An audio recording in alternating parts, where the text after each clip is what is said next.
The big room was full of angry voices. 12 different alien races sat around a huge table made of some kind of blue crystal.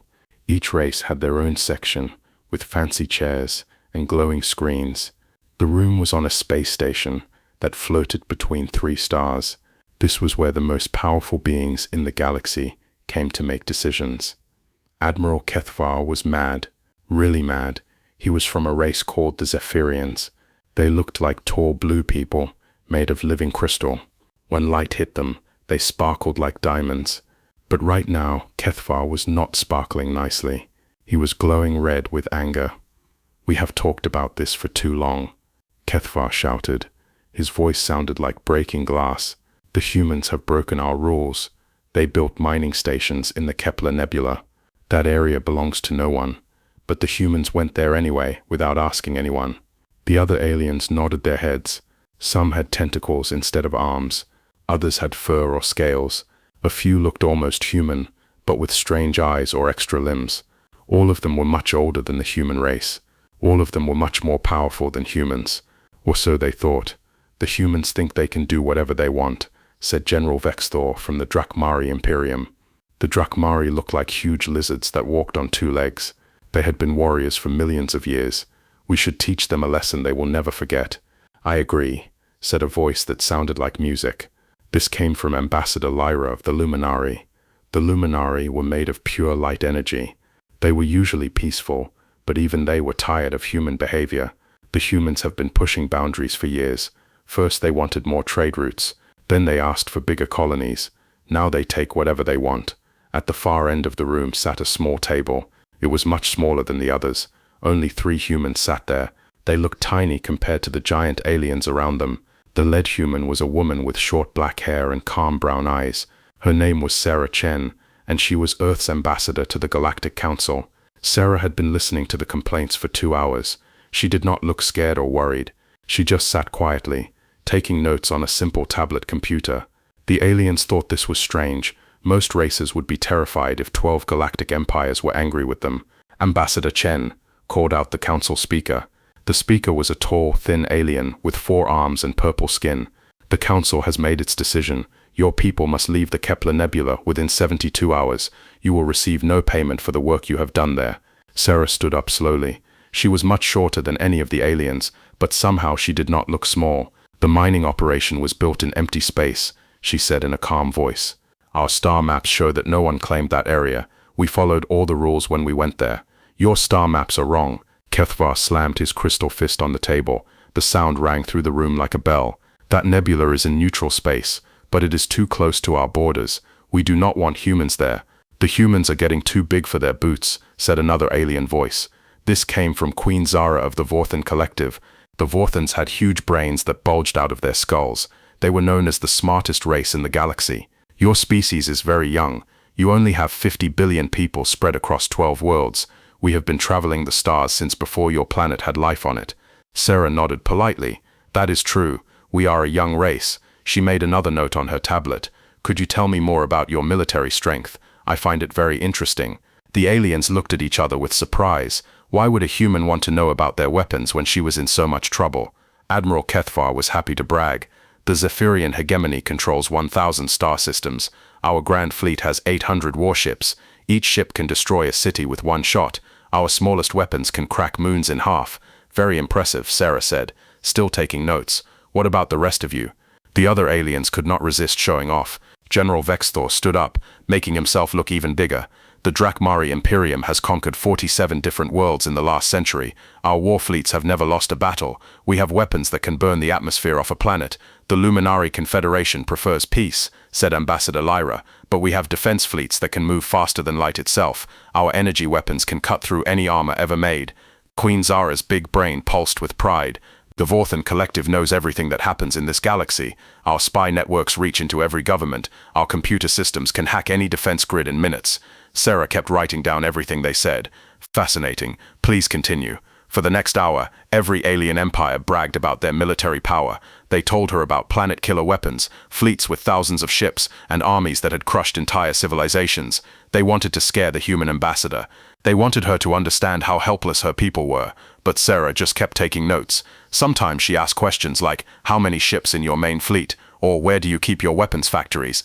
The aliens thought she was just curious, so they kept giving her information. Finally, Admiral Kethvar got tired of talking.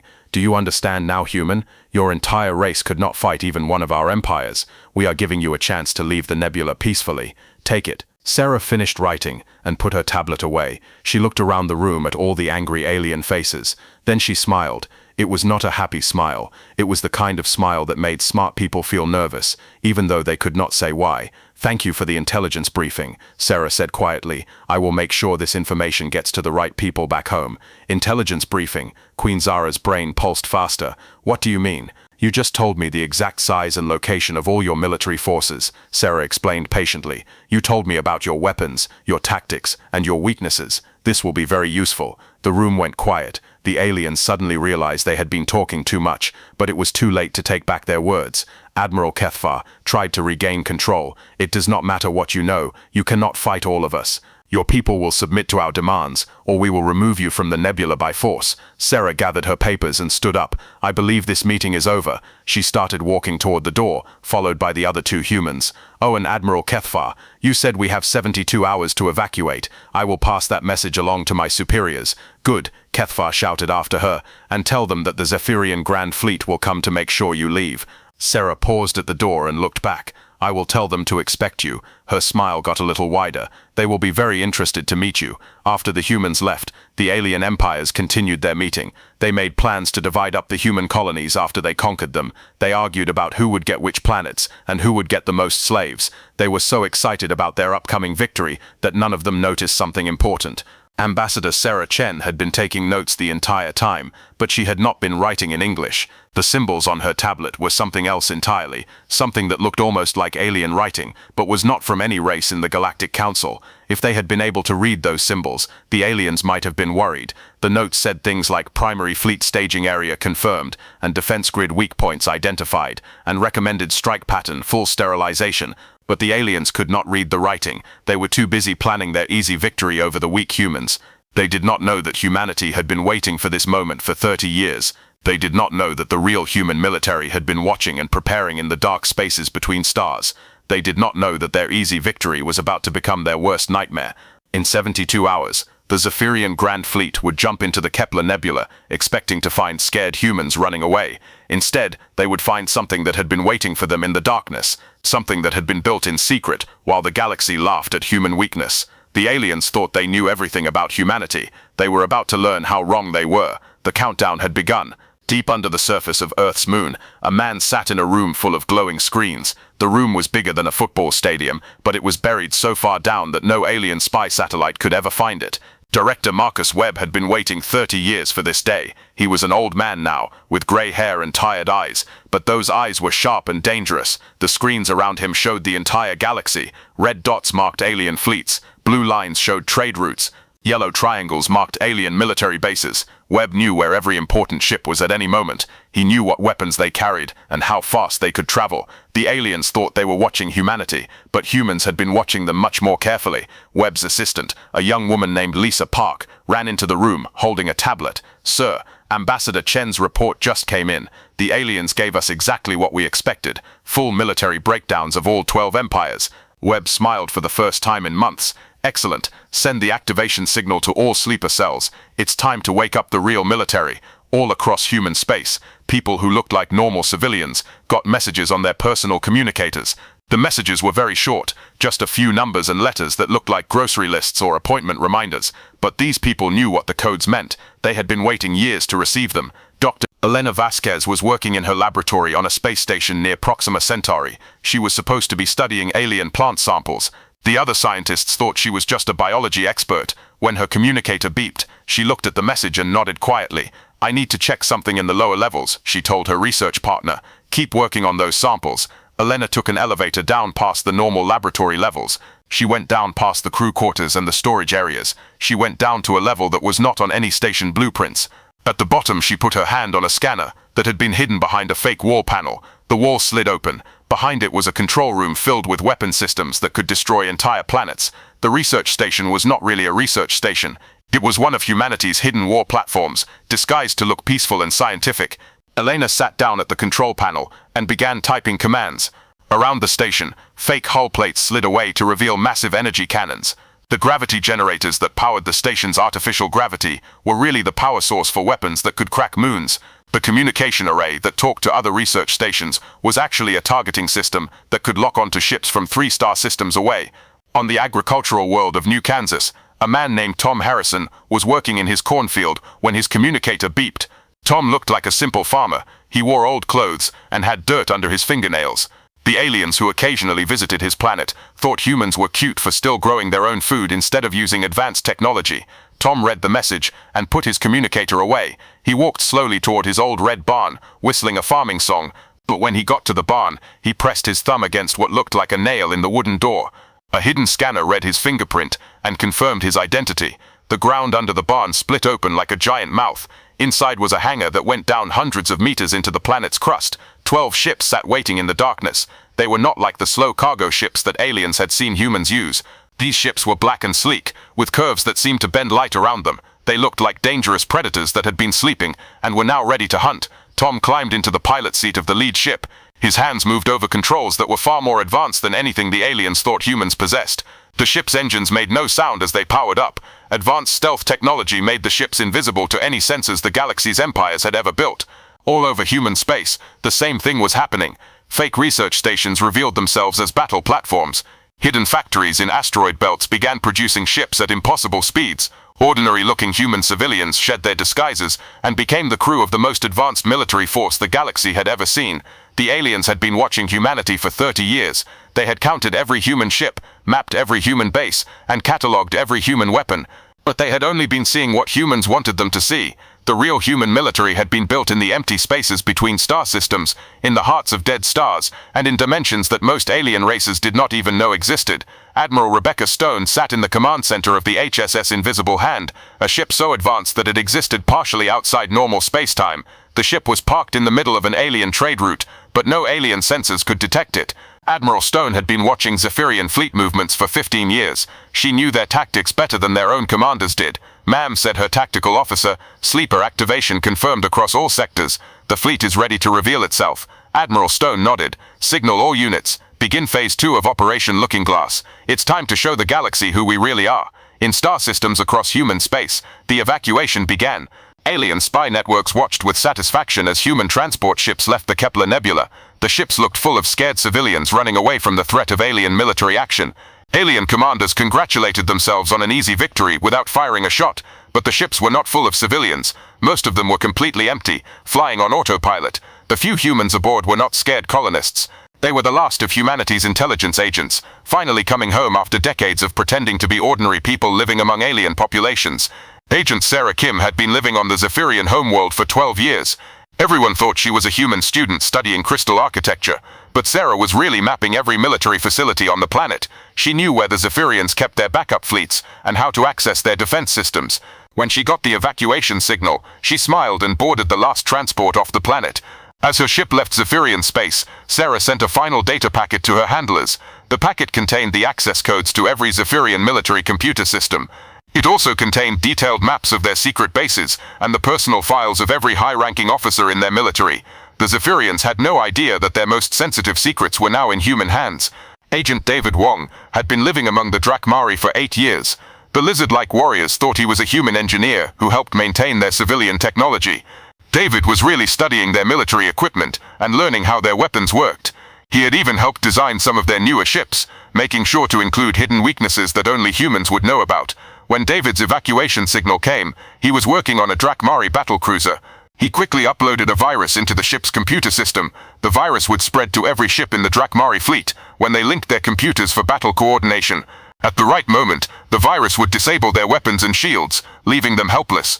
All across the galaxy, similar scenes played out. Human agents, who had been living secret lives for decades, finally revealed their true purpose. They had not been refugees seeking new homes or traders looking for profit. They had been intelligence operatives gathering information and preparing for this exact moment. The aliens thought they had been cleverly watching humanity, but humanity had been inside their governments, their militaries, and their most secret facilities for years. Every alien battle plan had been copied.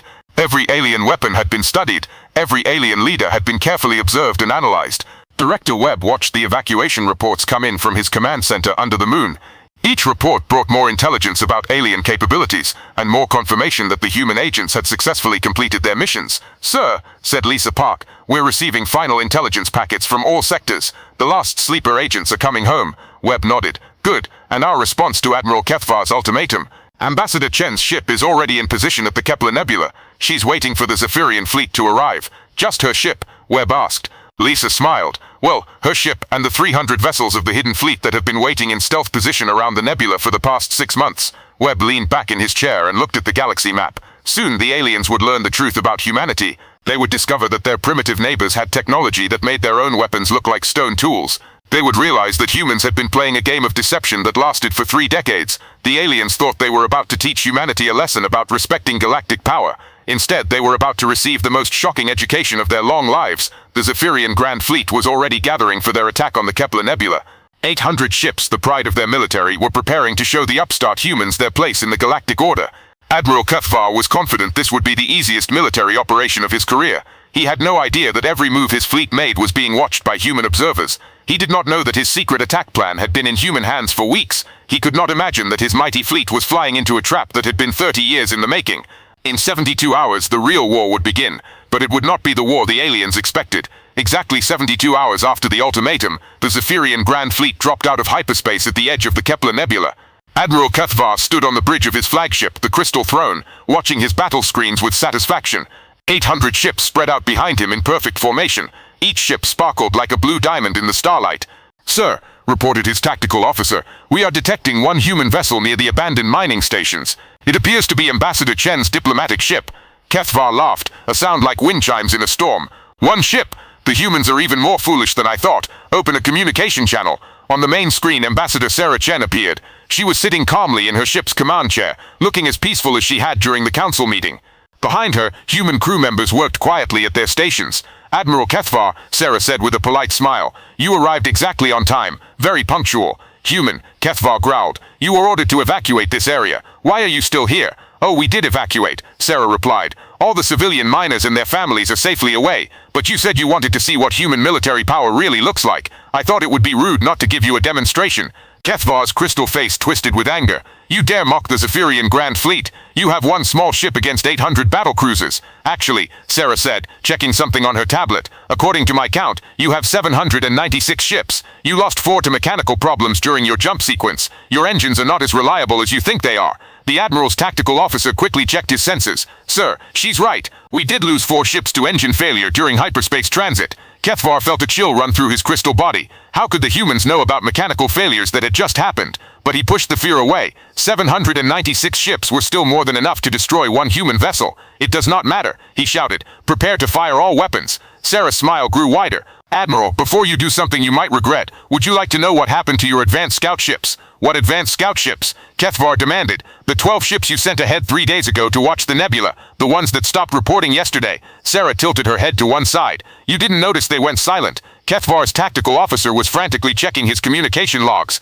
"Sir, the advanced scouts did stop reporting 26 hours ago. We assumed it was just communication interference from the nebula. Allow me to show you what really happened," Sarah said. The space around her ship suddenly filled with light. Massive energy beams lanced out from positions all throughout the nebula. But these were not weapons firing at targets. They were spotlights, illuminating objects that had been hidden in the cosmic dust and gas. What the Zephyrians had thought were natural formations in the nebula were revealed to be enormous battle stations. Structures the size of small moons hung in space, bristling with weapons that looked like they could crack planets in half. The mining stations that the humans had supposedly abandoned were still there, but now they showed their true nature as heavily armed fortresses. But most terrifying of all were the ships.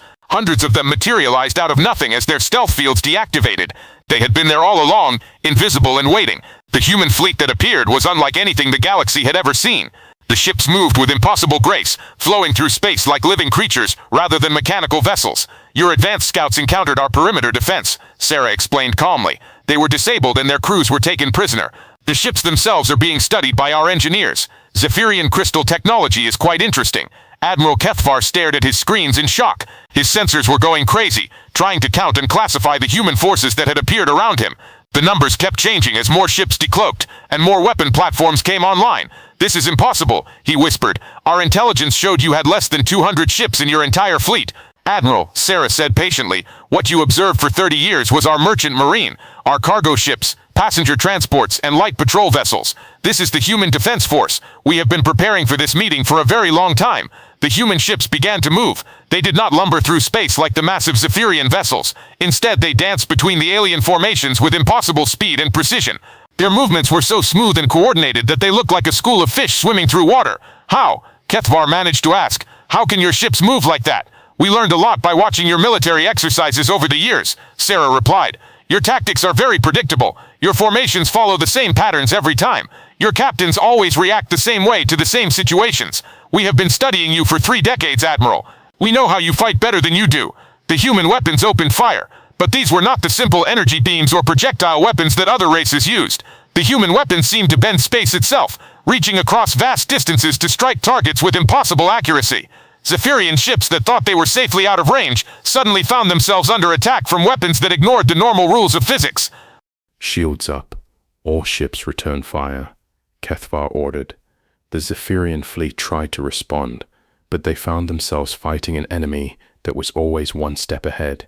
Human ships would appear behind their formations, fire devastating volleys, and then vanish before the Zephyrians could target them. The human vessels moved through space in 3 dimensions, sometimes seeming to exist in 2 places at once. Captain Zethmora, commanding the battle cruiser Shining Edge, watched his tactical display with growing horror.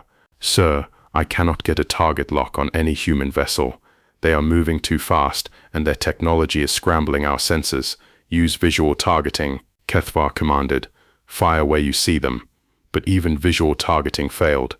The human ships seemed to bend light around themselves, making it hard to tell exactly where they were. When Zephyrian weapons fired at what looked like a human ship, they often hit empty space. The humans were using technology that made them appear to be somewhere they were not. Worse, the human weapons could track Zephyrian ships through hyperspace itself. When Captain Veltas tried to jump his destroyer to a safe distance, human missiles followed him through the jump and destroyed his ship the moment he returned to normal space. The humans had somehow learned to fight in dimensions that most races did not even know existed. Admiral, reported his communications officer, we are receiving a general message from all human vessels. Put it on speakers, Kethvar ordered. A calm male voice filled the bridge of every Zephyrian ship. Attention Zephyrian fleet. This is Admiral Marcus Webb of the Human Defense Force. You are outgunned, outmaneuvered, and completely surrounded. Stand down your weapons and prepare to be boarded. Never, Kethvar shouted. The Zephyrian hegemony does not surrender. We were hoping you would say that, Admiral Webb replied. All human vessels, you are cleared for full engagement. Show them what we have learned. The battle that followed was unlike anything in galactic history. The Zephyrian Grand Fleet, which had conquered 47 worlds and never lost a major engagement, was systematically torn apart by an enemy they had underestimated. Human ships moved through their formations like ghosts, striking from impossible angles and vanishing before return fire could touch them. The human weapons were terrifying in their precision. Instead of trying to destroy Zephyrian ships completely, they targeted specific systems. Engines were disabled with surgical strikes. Weapon systems were fried by energy beams that somehow passed through shields without damaging anything else. Life support systems were shut down by computer viruses that infected Zephyrian networks through their own sensor arrays. Captain Morthak, commanding the heavy cruiser Diamond Fist, found his ship completely helpless within minutes of the engagement starting. All weapons offline, engines down. How are they doing this? His answer came when human boarding pods appeared next to his ship. The pods had not been fired from any visible launcher. They simply materialized out of empty space and attached themselves to his hull. The boarding parties that emerged were not wearing normal spacesuits. They moved through the vacuum of space as easily as walking on a planet's surface. Sir, his security chief reported, the humans are cutting through our hull with some kind of tool that ignores our armor completely. They will be inside the ship in less than 2 minutes. All across the battlefield, the same scene played out. Zephyrian ships found themselves boarded by human troops who seemed to have technology from science fiction stories. The human soldiers moved through ship corridors without making sound. Their weapons could stun alien crew members without permanent harm, or they could cut through the strongest armor like it was paper. But the most shocking discovery came when the human soldiers removed their helmets. Underneath were faces that looked completely human. No strange technology or alien modifications, just ordinary people who somehow possessed capabilities that made them seem like supernatural beings. Admiral Kethvar watched his proud fleet fall apart around him. In 18 minutes, 796 ships had been reduced to helpless hulks drifting in space. Not one human vessel had been destroyed or even seriously damaged. "Sir," his tactical officer reported with a shaking voice, "all ships report weapons and engines offline. We have no combat capability remaining." A new voice came over the communication system. It was Ambassador Sarah Chen, still sitting calmly in her ship. "Admiral Kethvar, this demonstration is now complete. Your ships and crews are unharmed, but completely disabled. We could have destroyed your entire fleet in the first minute of combat, but we chose not to. Do you understand why?" Kethvar's crystal body was dim with shock and fear. "Why?" he whispered. "Because we are not like the other races you have conquered," Sarah explained. "We do not enjoy causing unnecessary death. We prefer to solve problems with the minimum amount of violence necessary. Your fleet came here to teach humanity a lesson about respecting galactic power. Instead, you have learned a lesson about underestimating your enemies." "This is impossible," Kethvar said. "Our intelligence networks are the best in the galaxy. How could we miss military technology this advanced?" "You missed it because we wanted you to miss it," Sarah replied. "For 30 years, we have shown you exactly what we wanted you to see. Simple cargo ships, basic mining equipment, primitive communication systems. We let you think we were weak, because weak enemies are not watched as carefully as strong ones. Human technicians were already boarding Zephyrian ships to begin repairs. But they were not just fixing the damage from the battle. They were also installing monitoring equipment that would let humans track every Zephyrian vessel for years to come. Your ships will be repaired and you will be allowed to return home," Sarah continued. "But Admiral Kethvar, you will carry a message to the Galactic Council. Humanity is no longer hiding. The galaxy now knows what we are truly capable of. We hope this knowledge will lead to more peaceful relations in the future." Kethvar's flagship was the last ship to be repaired. As his engines came back online, he realized that his entire worldview had been shattered. The Zephyrian hegemony was not the supreme power he had thought it was. Humanity had been playing a game that was far more complex than any alien race had imagined. As his battered fleet limped away from the Kepler Nebula, Admiral Kethvar carried with him the most important intelligence report in galactic history. The humans were not the weak, primitive species that everyone believed them to be. They were something far more dangerous. They were patient. They were smart. And they had been preparing for war while everyone else thought they were learning to be civilized. The galaxy was about to change forever. News of the Kepler Nebula disaster spread across the galaxy faster than light itself. Admiral Kethvar's battered fleet limped back to Zephyrian space, carrying with them a story that no one wanted to believe. The mighty Zephyrian Grand Fleet, which had never lost a battle, had been completely destroyed by a human force that appeared out of nowhere. But the real shock came when the battle records were analyzed. Every Zephyrian ship had been recording the engagement, and the data they brought back painted a terrifying picture. Human technology was not just advanced, it was so far beyond anything the galaxy possessed that it seemed like magic. General Vexthor of the Drakmari Imperium was in his war room studying the battle footage when his aide brought him urgent news. "Sir, our communication networks have been compromised. We are receiving detailed intelligence reports about our own military operations." "What do you mean?" Vexthor growled, his lizard eyes narrowing. "Someone has sent us copies of our own secret battle plans, sir, plans that were stored in our most secure computer systems. They also sent us the personal files of every officer in our military, including yours." The general looked at the data files that had appeared on his personal computer. They contained information that should have been impossible for outsiders to access, detailed maps of every Drakmari military base, the exact locations of their hidden fleets, even the private communications between Drakmari commanders. At the bottom of the files was a simple message: "We have been watching you for a very long time. We know everything about your military capabilities. We hope this knowledge will encourage peaceful relations between our species." The message was signed by Director Marcus Webb of Human Intelligence Services. Vexthor felt his blood run cold. If humans had access to Drakmari military secrets, they could destroy the Imperium without firing a shot. They could predict every Drakmari battle plan and counter every strategy before it was even implemented. "Sir," his aide said nervously, "there is more. Our fleets that were mobilizing to attack human space have reported engine problems. Every ship that was preparing for combat operations has suffered simultaneous mechanical failures." "Simultaneous failures," Vexthor repeated. "That is impossible. The engineers think it might be sabotage, sir. Someone who knew exactly how our engines worked could have planted viruses in the control systems, but that would require access to our most classified technical specifications." Vexthor remembered the battle footage from Kepler Nebula. The humans had technology that could disable enemy ships without destroying them. They had somehow learned to fight wars by making their enemies helpless instead of dead.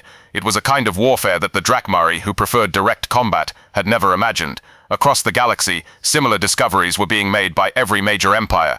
The Vorthan Collective, whose entire identity was built on information superiority, found their most secret databases had been completely copied. Every piece of intelligence they had gathered over the past century was now in human hands. Queen Zara sat in her crystalline throne room, her massive brain pulsing with fear and confusion. "How long have they been inside our networks?" she asked her chief intelligence officer. "Based on the data timestamps, Your Majesty, the humans have had access to our systems for at least 15 years. They have copies of every communication, every battle plan, and every scientific discovery we have made during that time. 15 years. Queen Zara's brain flashed with anger. "Our security systems are supposed to be impenetrable. They were impenetrable to every technology we knew about, Majesty. But the humans were using methods that we did not know existed. They were not breaking into our systems. They were accessing them through dimensions of space that we cannot even detect."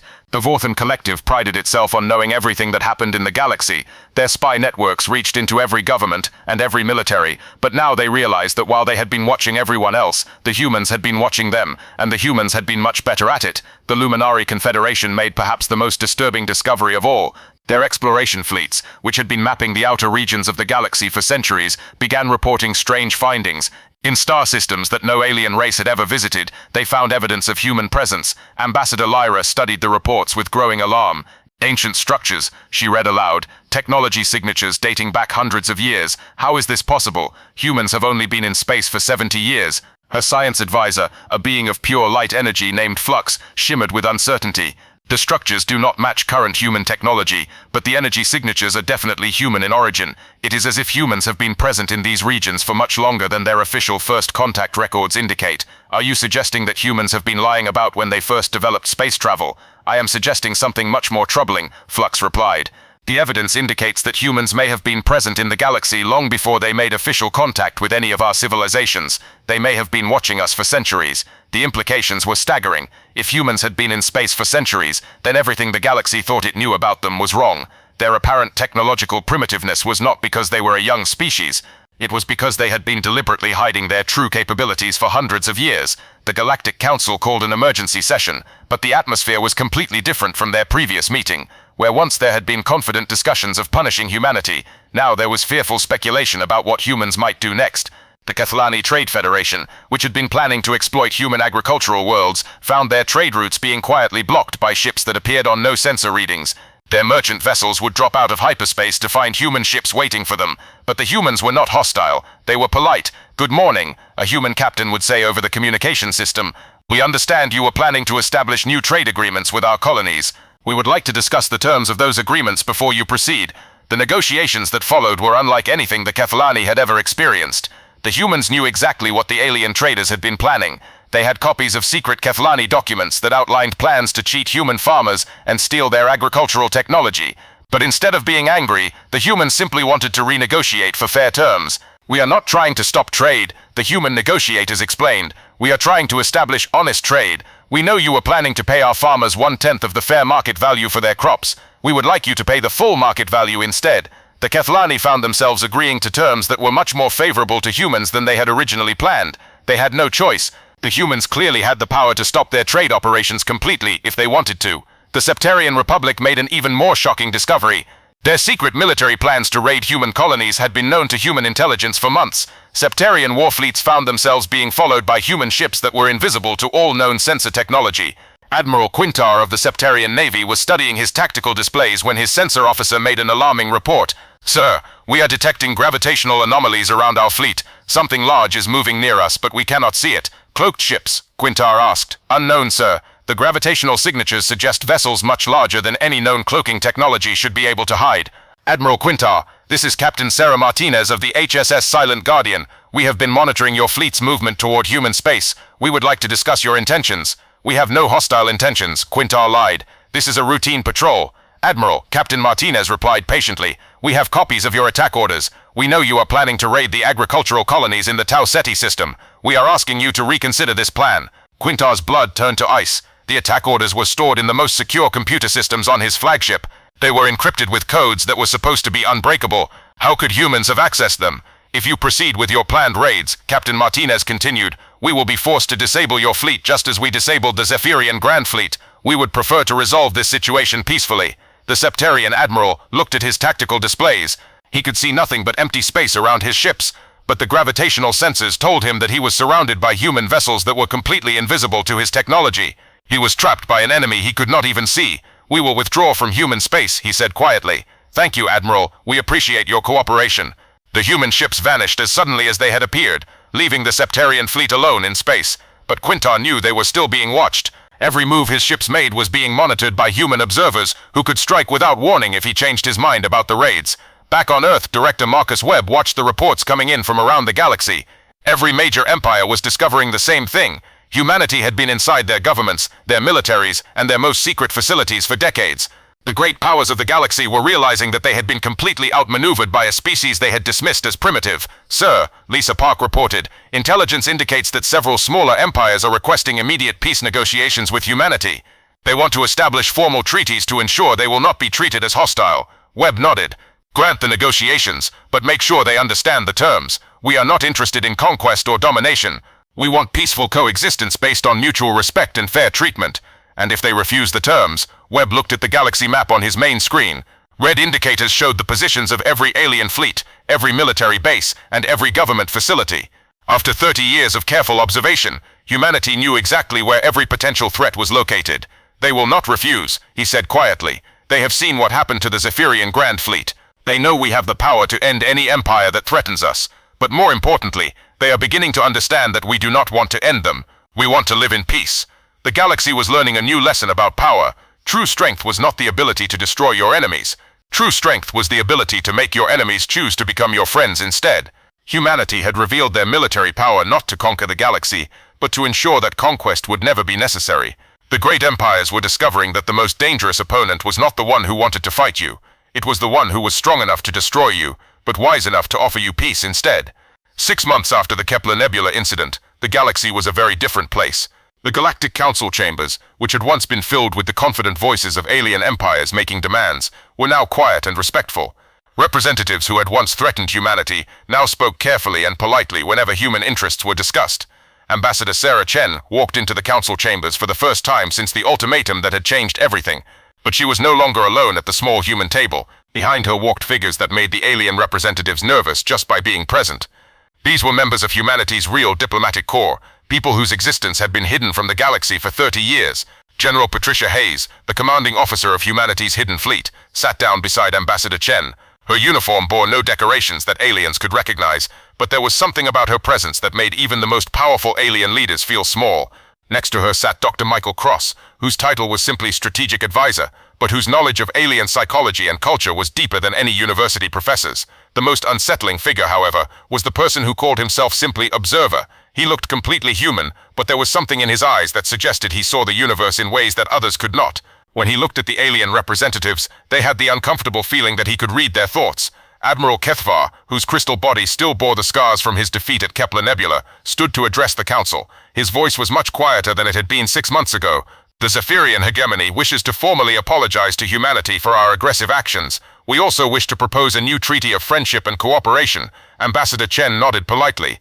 "The human government appreciates the Zephyrian hegemony's desire for peaceful relations. We would be happy to discuss treaty terms." What followed was unlike any negotiation in galactic history. The alien empires, which had once made demands, now made requests. They asked for permission to trade with human colonies instead of demanding tribute. They proposed joint scientific research projects instead of claiming the right to steal human technology. Queen Zara of the Vorthan Collective had prepared the most detailed proposal. Her massive brain had worked for months to create a plan that would satisfy human requirements while preserving some dignity for her people. The Vorthan Collective proposes an intelligence sharing agreement, she announced. "We will provide humanity with access to our information networks in exchange for guidance on improving our data collection methods." Dr. Cross smiled. "We would be pleased to help the Vorthan Collective improve their intelligence capabilities. In fact, we have some suggestions about security improvements that might prevent future unauthorized access to your systems." Queen Zara's brain flashed with embarrassment. The humans were politely offering to teach her people how to protect their networks from the very intrusion techniques that humanity had been using for decades. It was both insulting and necessary. The Vorthans needed human help to secure their own systems from human surveillance. General Vexthor of the Drakmari Imperium had a different kind of proposal. The warrior race had been deeply impressed by human military capabilities and wanted to learn from them. The Drakmari Imperium requests permission to send military observers to study human combat techniques, he said. we offer a similar exchange, allowing human observers to study our traditional methods. General Hayes considered this request carefully. The human military would be interested in cultural exchange programs. However, our combat training methods might not be suitable for Drakmari physiology. We fight wars differently than you do. How do you mean? Vexthor asked. We fight wars by avoiding them, Hayes explained. Our entire military doctrine is based on being so prepared for conflict that conflict becomes unnecessary. We have learned that the best victory is the one where no one has to die. This concept was difficult for the Drakmari to understand. They were a warrior culture that valued honor in battle, but they could not argue with the effectiveness of human methods. The humans had defeated the galaxy's most powerful fleet without destroying a single ship or killing a single enemy soldier. The smaller empires had their own requests. The Kethlani Trade Federation wanted human protection for their merchant ships, which were being raided by pirates that even their military could not catch. The Septarian Republic asked for human help in dealing with rebellions in their outer colonies. Ambassador Chen listened to each request with careful attention. Humanity is willing to provide assistance, but we have conditions. Any human intervention must be limited in scope and focused on protecting innocent lives. We will not help any empire expand its territory or suppress legitimate independence movements. The aliens found these conditions strange. Most galactic powers helped their allies by providing military support for conquest or oppression. Humanity was offering to help maintain peace and stability, but only if their allies agreed to treat their subjects fairly. The most dramatic change came from the Luminari Confederation. Ambassador Lyra had discovered something in the Outer Rim that had shaken her people to their core. We have found evidence of ancient human presence in over 200 star systems, she reported to the Council. Some of these installations appear to be thousands of years old. We are forced to conclude that humanity has been active in this galaxy far longer than we previously believed. The observer spoke for the first time since entering the chambers. His voice was calm and quiet, but it carried across the room without effort. The Luminari Confederation has made an accurate assessment. Humanity has indeed been present in this galaxy for much longer than our official contact records indicate. How long? Queen Zara demanded. Long enough, the observer replied. Long enough to watch your civilizations develop. Long enough to study your cultures and languages. Long enough to decide whether contact would be beneficial for both our species and yours. The implications were staggering. If humans had been in the galaxy for thousands of years, then first contact had not been an accident. It had been a carefully planned decision made after centuries of observation. You have been watching us all this time? Admiral Kethvar asked. We have been learning, the observer corrected. We wanted to understand who you were before we revealed who we are. We wanted to know if peaceful coexistence was possible. And what did you decide? Ambassador Lyra asked. Ambassador Chen answered this question. We decided that most of your species were capable of learning to live in peace. We also decided that some of your species needed encouragement to make better choices. The encouragement had been effective. In the 6 months since Kepler Nebula, piracy in human space had dropped to zero. Trade disputes were being resolved through negotiation instead of force. Even the aggressive Drakmari had begun using diplomacy to solve conflicts with their neighbors. The galaxy was discovering that human influence was everywhere. Shipping routes that had been dangerous for centuries were now safe because human patrol ships were watching them. Planets that had been fighting civil wars for decades were finding peaceful solutions with the help of human mediators. But perhaps the most important change was in how the alien empires treated each other. Knowing that humanity was watching everything they did, the great powers had begun behaving more responsibly. Wars between alien species had become rare, because both sides knew that humans would intervene to protect civilian populations. Dr. Cross explained the human philosophy during one of the council sessions. We believe that intelligent species should be able to solve their problems without violence. When violence becomes necessary, it should be used precisely and with restraint. The goal should always be to create conditions where violence is no longer needed. This was a new concept for most alien civilizations. They were used to thinking of military power as a tool for conquest or domination. Humanity was demonstrating that military power could be used to create peace instead of destroy it. The council sessions began to focus on cooperation instead of competition. Projects that had been impossible when the empires were constantly fighting each other became realistic when humanity provided security and mediation. A joint research station was established to study technologies that could benefit all species. Trade agreements were signed that created prosperity instead of exploitation. Cultural exchange programs allowed different species to learn from each other without fear of espionage or theft. Admiral Kethvar, who had once commanded the most feared fleet in the galaxy, found himself working with human engineers to improve Zephyrian technology. The modifications were not weapons upgrades, they were improvements to life support systems, medical equipment, and communication networks. "I do not understand," he told General Hayes during one of their meetings. "You could demand anything from us. You could take our worlds, our resources, our people. Why do you choose to help us instead?" General Hayes considered the question carefully. "Because helping you makes the galaxy safer for everyone, including humans. When your people are prosperous and secure, they do not need to fight wars or raid other species. When you have advanced medical technology, you can help us fight diseases that affect all species. When your communication networks work better, we can all coordinate responses to natural disasters or other emergencies. You help us because it helps you. We help you because we are all part of the same galaxy," Hayes replied.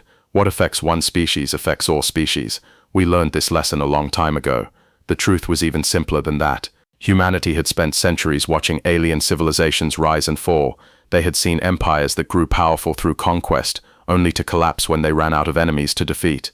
They had seen species that survived by cooperation, creating civilizations that lasted for millions of years. Humanity had chosen cooperation, but they had also chosen to be strong enough to enforce it when necessary. As the months passed, the galaxy settled into a new pattern. Human ships could be found in every major star system, but they were not conquest fleets. They were patrol vessels, research ships, and diplomatic transports. Humans were present everywhere, but they were present as protectors and teachers, not as conquerors. The great empires that had once threatened each other with destruction now competed to see who could be the best partner for humanity. They offered their most advanced technologies, their most skilled workers, and their most beautiful art as gifts to show their friendship. But humanity's greatest gift to the galaxy was not their advanced technology or their military power. It was the demonstration that strength and wisdom could work together to create something better than war. The age of human deception was over, but the age that replaced it was not an age of human domination. It was an age of galactic cooperation, guided by the patient wisdom of a species that had learned to watch and wait before revealing their true nature. In the depths of space, in the shadows between stars, the hidden guardians of human civilization continued their eternal vigil. But now they were watching over not just humanity, but all the intelligent species of the galaxy. The moment humans revealed their true military power had become the moment the galaxy learned to live in peace,